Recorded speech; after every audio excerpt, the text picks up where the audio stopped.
Welcome to Off the Shelf. I'm your host, Yvonne Wolf, and today our special guest is a renowned poet, Jim Reiss, Professor Emeritus, Miami University, Ohio. And Jim, you say that writing for you is not just an interest or a hobby, but it's a compulsion, an obsession. You can't stop it even if you want to. Can you tell us about that? Yeah, I wish I could stop it, Yvonne, because really the rewards, other than the kind of spiritual and emotional rewards, are really not commensurate with the labor put in, and there's plenty of labor, and there's certainly no interest in poetry in this country. If you try to sell a poem, it's like selling skunk cabbage or something. But still, when I was about 7 years old, I got into this obsession or habit rather than hobby. I think it began with my mother playing rhyming games with me, like, you have to come down on the bed and lie so that I will see that you don't die. It didn't make any sense, but just simply lie, die, cry, and rhymes like that hooked me. I mean, what would you think about that would get me? But I have this kind of parrot's intuition or instinct to repeat what I hear, and I'm great with languages. I can memorize, and I know musical scores inside and out. I can identify them, especially classical music, which I'm sorry, folks, is my passion again. It's all part of a kind of addictive personality that I have, not so much for drugs, but certainly for words and for poems.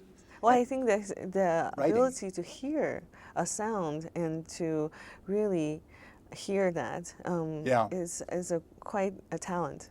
Yeah, it means a lot to me. On the back cover of my latest book of poems, which just came out this year, there's a statement that these poems are notable for their rhythm, that you can clap your hands and tap your feet. To me, that is incredibly important.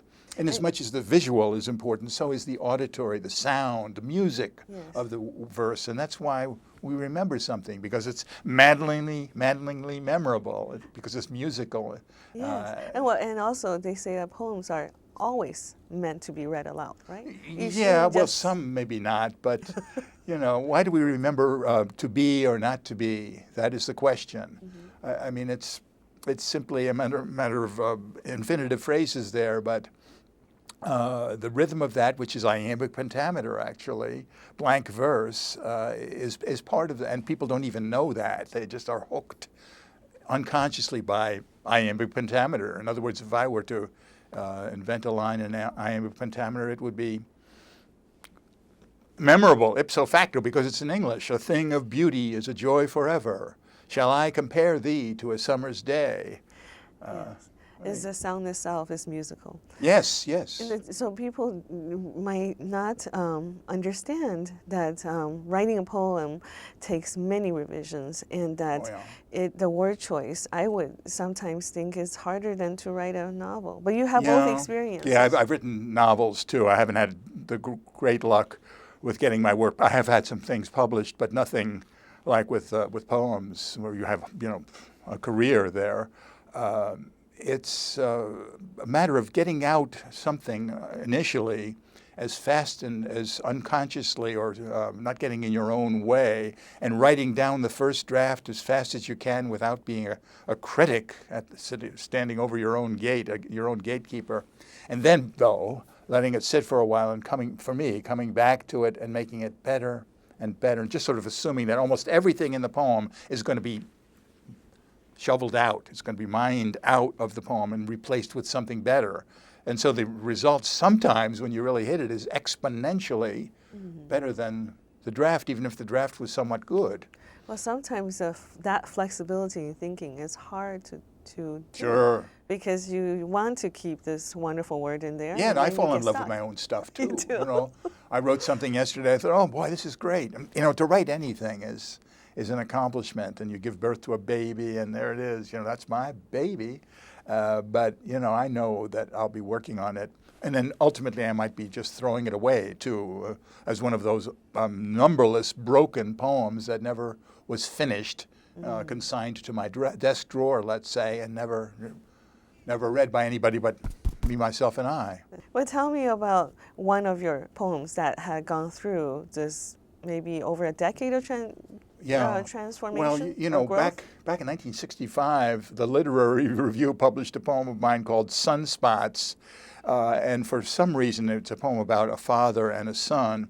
That poem has been on my mind so much that since 1965, which is what, 50 years ago? Yeah, 50 years ago this year, I've been throwing it through hoops and, you know, tirelessly working on it.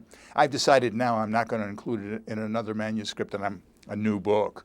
But, you know, I'm still working on it 50 years later. And a number of the poems in this book, my latest, the novel, go back 40, 50 years. Not a large number, but I decided I wanted to, you know, keep some of those old poems from the 60s. And they seem to be okay. You know, I'm not dropping dead. But that's because so few people read it who notices. You say that a poem we once submitted to the New Yorker had come back with some comments? In 1983, I submitted a poem to the New Yorker called Accordion. And it came back to me from the editor, Howard Moss, with suggestions. He didn't have suggestions. He just said, gee, this is good. If you can figure out how to fix the second stanza, or the third stanza, I forget what it was, we'd like to see it again. Well, I worked, and I didn't. I didn't work on that. I was completely confused. I didn't know how to open the box again and use my tools or whatever. And so I left it until, I think, 2006 or 2007. That's 1983 to 2007. That's more than 20 years, isn't it? And I finally figured how to do it, sent it off, I sent it off to the Atlantic Monthly, and they took it right away. So I don't think it was, were there any changes on that one? I'm forgetting because I had a number of things in the Atlantic. But anyway, the editor sometimes suggests some changes, and he has done so at the Atlantic as well as the New Yorker. They're great. But that time, you know, for 25 years or whatever it was, lapsed. And I hope to be reading this poem called... Please do. Okay, I will. Thank you for the great invitation. Well, it started out as Accordion, folks, but it ended up as Squeeze Box. That's the title of it. And not everything in this poem is factual. I made up the whole character of the accordion teacher. Yes. Yeah. But I never had accordion lessons, and I learned it on my own. I'm musically inclined, too. See? All this stuff. Squeeze Box. You stretched its bellows to the limit without ripping the fabric. So what if you weren't the guy on TV who touched off tremolos by twitching his instrument in time with Ed Sullivan's hand claps? You pumped yours like a concertina, tight in your shoulder straps, pounding the keyboard. You took lessons from Mr. Marino, who called your accordion an axe. He taught you jazz syncopations, scales you muffed, and once, while he stood behind you, fingering your ribs, the rhythm of a man in love with boys.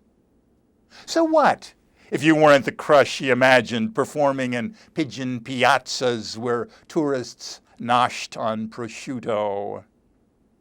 Flawless, from his tap shoes to his toupee, as he played Sorrento and Lady of Spain, he pressed black buttons, forming long-lost chords. So that poem finally came to rest, I think. I can't remember the earlier versions of it, but I found a way of tweaking it into shape. Well, that's 22, amazing. 23, 25 years later. The imagery, the sounds, and the different texture of objects in there. Thank you very much. And then I can also hear the sound of accordion just going up and down. Yeah. In the poem itself. Yeah, I really loved that instrument. Finally, I sold it in New York between 5th and 6th Avenue or in the 40s for $35. I had to get rid of it. Maybe it was Too addictive? 30 years later. Yeah, too addictive. By then I had stopped playing, and this was mainly when I was like in the 7th grade or so, 8th grade. But yeah, no, that meant a lot to me. It's a eulogy to your beloved instrument. Yeah, my accordion, which I finally persuaded my mother to actually get from a wholesaler downtown in New York. She could go into any wholesale office and persuade anybody to do anything. In fact, if you don't mind, I'd like to read another one about my mother. Yeah, please. This is a great. Yeah, it might be better than just talking about the stuff. Right. My mother grew up in Coney Island, which is part of Brooklyn, and it's an area where there are amusement parks. Now, one of the amusement parks was not Coney Island. It was known as Luna Park, and it burned down sometime, I think in the 1940s when I was a little boy. But I was a little boy in the 1840s, or was it the 1740s? I forget. Anyway, much of this poem is, I wanted to capture my mother's voice and much of the early things that she said to me. And we have mothers.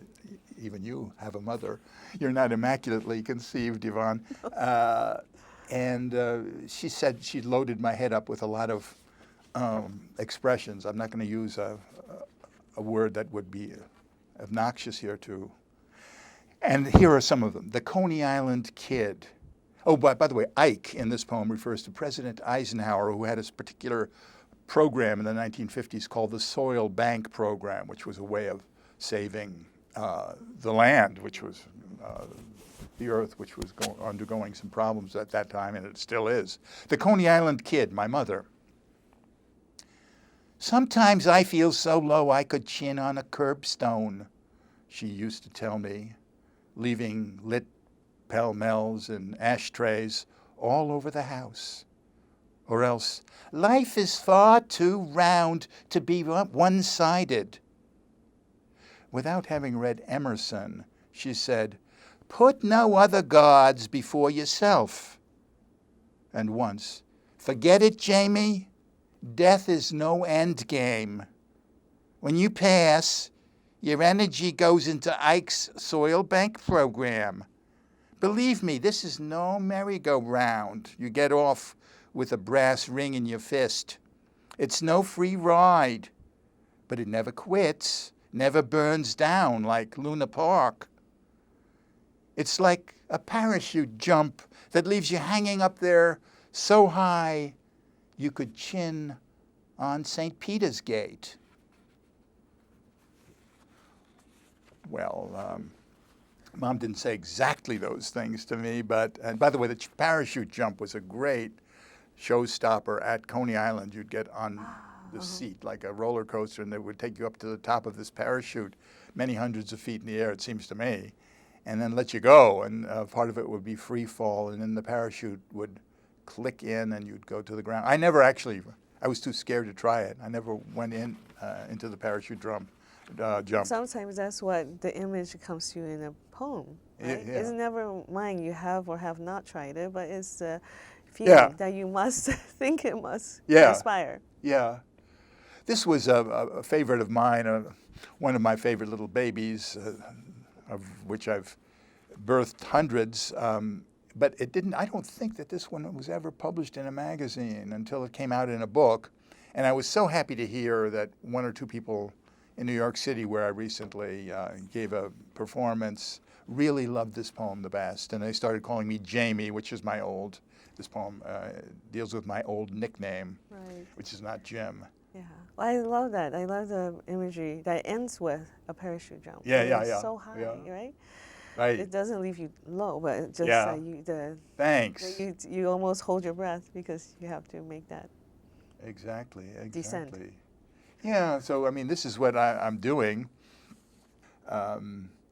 This next one really goes back to a game that it really puts me in the museum or an old dinosaur that I am, but nobody does this anymore, this game that we did. Nowadays, I mean, this game uses hands. You have to have a certain manual dexterity to play this game. Nowadays, we use handheld devices. And We're there's losing all that dexterity, right? Right. We're We losing can all of only that. use one finger to touch now. Right. Plus, this activity that I describe is involved with the dirt, the soil, the earth, and nowadays everything is sort of cleaned up, and we love to get dirty That's in not those good days. for us, though. I know. I know all this, all I the. keep No, up I with mean, that, no, I mean stuff all the too. cleaning. I know. All excessively clean is not good for us, right? I mean, they say a lot of our allergies are coming from Yes. being too clean, right? Oh, it's true. So Tis that's true. Tis true. That's, please go. Well, it's please go called ahead. 6th grade, and that, I more or less was, 10, 12, whatever. 6th grade. Marbles in my pocket. The green shooter, bright as a gumball, I could taste through my fingertips. The amber dobie, known as my Bengal tiger, nestling between swirled onion skins, glass ducks, and the clay taw my right thumb nudged, as if it were flicking Aggies in the schoolyard whose grounds brooked battles with Ed Martin and Francis Saint-Chagrin, musketeers who had beaten their swords into steelies. Well, you see, just the language of marbles itself, words like glass ducks and dobie and clay taw. I mean, those are somewhat exotic terms, and to get them into a poem like this, it's sort of Quite a a craft. museum piece anyway. Well, and I think the colors are Yeah. again texture Right. of the adobe. And Ed Martin and Francis Saint-Chagrin really were my buddies. We were the three musketeers in the 7th grade or something like that. Hung around in the schoolyard after school, and so I have kept a little bit in touch with Ed Martin. I don't know where Francis Saint-Chagrin has gone. He's gone with the wind. So yeah. Well, all that's of the that. time before Facebook. Yeah. I could get on Facebook, but I don't have an interest. This was originally a poem of 40 or so lines. It was much longer. It's only 6 lines now. The other lines just got axed. You can ask me why. It's because they were just not strong enough. When you're talking about something like as arcane as poetry, there's such a level of Momentum? greatness. Yes. Yeah, as there is in Momentum. Major League Football or baseball too. People make records, but we have these great champions of all time, like Shakespeare and Milton and Keats. Just the English, not to speak of Whitman and Dickinson on this side Italians. of it. Yeah, Wallace Stevens and Robert Frost. But I mean, to try to be in that league, I mean, that's what I'm trying to do. Yeah. Now, I don't know whether I'm there by any means, but I'm trying. So there's no end to working on this stuff. And you say you live in New York and Ohio, and now here. How do you feel the public of your poetry is? Are they different? Are they grown? They become more sensitive to poems, or? Well, this has been great having this book, the novel, a book of poems, and published, because I've gotten quite a reaction to it locally, and generally I don't think of this area of the country as being as artistically attuned or aesthetically attuned as New York City, where the people in my building, well, we lived in a number of buildings too, particularly, but they all knew I was writing poems, and at that point I was getting published in the big magazines, and they all kept up with my work, and they were really backers. It's just people in an apartment house. That's lovely. Now my neighbors in Wilmette, they don't know me from nothing. It's a cold neighborhood, and it just happens to be that way. Well, maybe in our current era with all these shortage of time, maybe you think is a better time to be reading poems so you can really slow down and enjoy the words?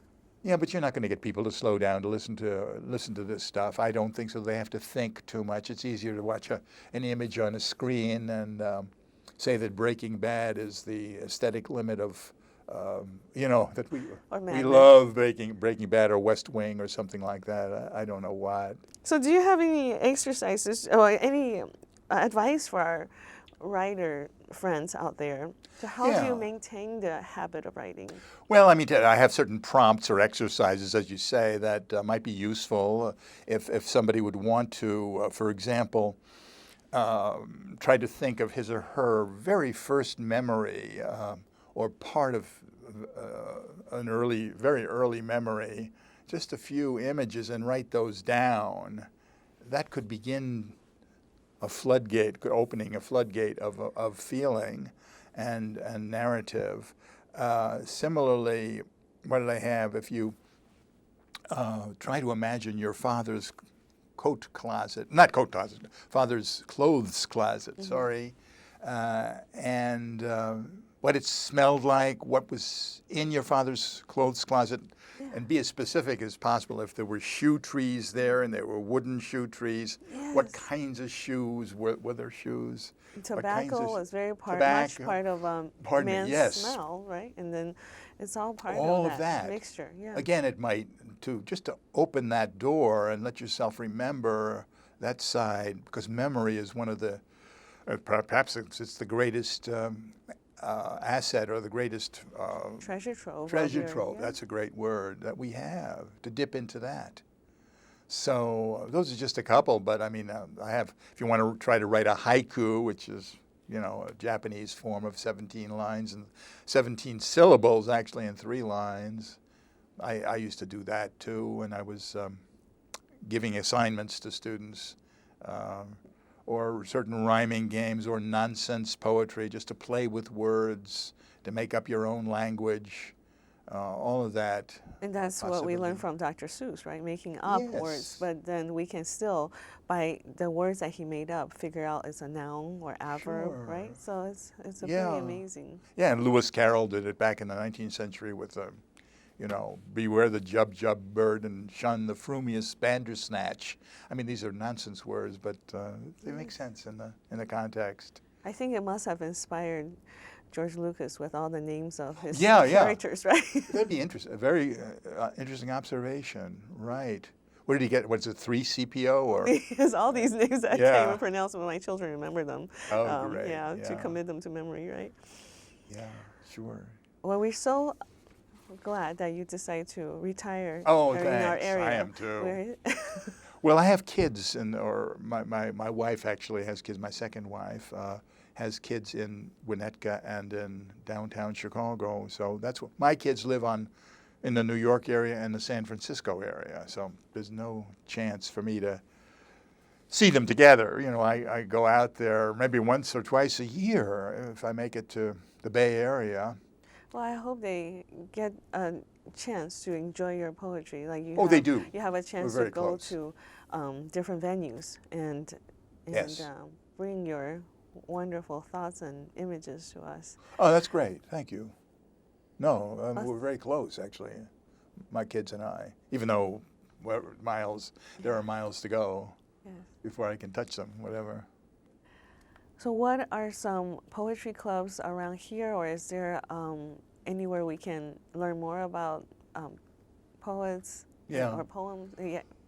Well, poetry readings? I wish there were poetry clubs where people got together and critiqued. There are informally, there must be some here in town, here in Glenview, but the closest we have in the village of Glenview is the great library that the village has. Twice a year, once in April and once in October, we have at Glenview Public Library readings by usually poets who are local, but as you see, some people who are local are pretty, not just local people who happen to be plotzing here, but who really make a difference. We've had a number of really terrific writers here, like Deborah Bruce, I published her when I was the editor of Miami University Press years ago, and she taught at Northeastern University, and a number of other people have come to read at Glenview Public Library, including Ron Offen, O-F-F-E-N, who actually started the whole series of poetry readings at Glenview Public Library and at one point persuaded Wilmette to go ahead and sponsor a series of poetry readings too. So that reading series that Ron began It's 10 still years going ago, 15 years ago is still on. going Yeah. on. Well, so see, we need more revolutionaries like you. now that Revolution. now that you moved here, I hope that you continue to inspire more poetry activities. Thank you. Thank you very much, Jim, for joining us. You're very welcome. It's a privilege. And thank you for joining us on Off the Shelf. And please watch our next episode. So